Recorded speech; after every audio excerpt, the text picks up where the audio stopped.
Food పాయిజన్తో విద్యార్థి మృతి, MLA house arrest, తెలంగాణలో తీవ్ర ఉద్రిక్తత. ఈ వివరాలన్నీ పూర్తిగా తెలుసుకునే ముందు ఈ ఛానల్ని సబ్స్క్రైబ్ చేసుకొని లైక్ చేయండి. ఈ వీడియోని పూర్తిగా చూడండి, అప్పుడే మీకు కంప్లీట్ ఇన్ఫర్మేషన్ అనేది తెలుస్తుంది. ఇక వీడియోలోకి కనుక వెళ్ళినట్లయితే, కొమరంభీం ఆసిఫాబాద్ జిల్లాలో టెన్షన్ వాతావరణం నెలకొంది. వాంకిడి గిరిజన ఆశ్రమ పాఠశాలలో కలుషిత ఆహారం తిని విద్యార్థిని శైలజ మృతి చెందింది. గత నెలలో ఫుడ్ పాయిజన్తో ఆసుపత్రిలో చేరిన శైలజ నిన్న నిమ్స్ ఆసుపత్రిలో చికిత్స పొందుతూ తుది శ్వాస విడిచింది. స్వగ్రామం దాబాకు శైలజ మృతదేహాన్ని తరలించారు. విద్యార్థిని శైలజ మృతితో పోలీసులు అలర్ట్ అయ్యారు. అర్ధరాత్రి ఆసిఫాబాద్ వాంకిడిలో హైడ్రామా నెలకొంది.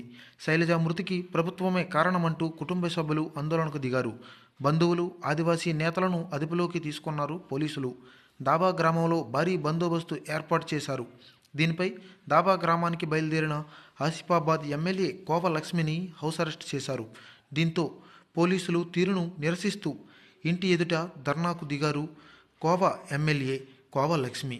అయితే ఇలాంటి మరెన్నో అప్డేట్స్ కోసం ఈ ఛానల్ని సబ్స్క్రైబ్ చేసుకొని లైక్ చేయండి. ఈ వీడియోని ఇంతవరకు చూసినందుకు ధన్యవాదాలు.